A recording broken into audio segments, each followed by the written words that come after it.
18 million Canadians are reliant on cars.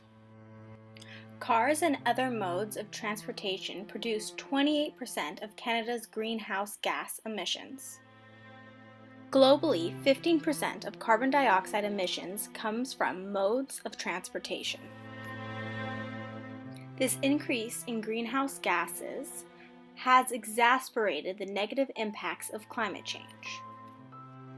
So what can Canada do to make their cities less reliant on cars? Learning from other countries and cities' sustainable initiatives is a great place to start. Barcelona created Superblocks, referred to as Superilles, as a solution for their air quality crisis. Superblocks are an innovative way to transform neighborhoods for the pedestrian. Superblocks promote two-ness. Two-ness refers to spaces that facilitate community connection and interaction. Vehicle-centric cities promote throughness. Throughness refers to prioritizing moving through spaces rather than experiencing them.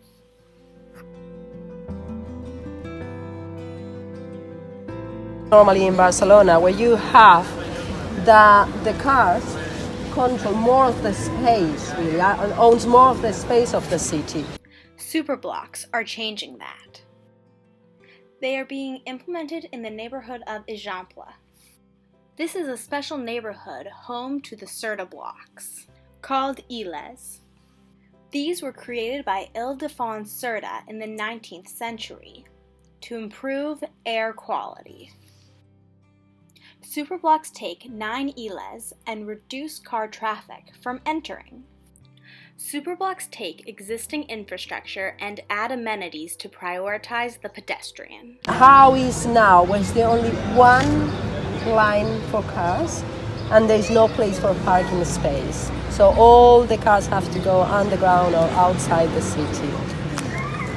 And all the other is common space, gardens, and inside the speed could be only 10 kilometers per hour, and there is only one line for cars, and it's only for people that live there or for the bus.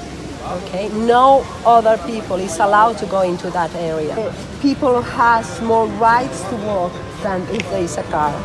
The cars have to wait for people. Superblocks decrease traffic by 21%. With less cars on the road, air quality is improved. Also, Superblocks free up 60% of street space for citizen space, facilitating pedestrian-centric areas, promoting two-ness in spaces. However, when implementing Superblocks, it is important to be aware of green gentrification, which is the unintended consequences that displace people when green amenities are implemented. A lot of worries about if it's going to be one of the examples of green gentrification, because there the rents have been increasing very, very quickly in the last 5 years. Cities in Canada do not have the population density that Barcelona has, but there are lessons cities in Canada can learn. Superblocks can teach Canada to create spaces that prioritize air quality and human connection through two-ness spaces. However, as we learned, Superblocks are not perfect.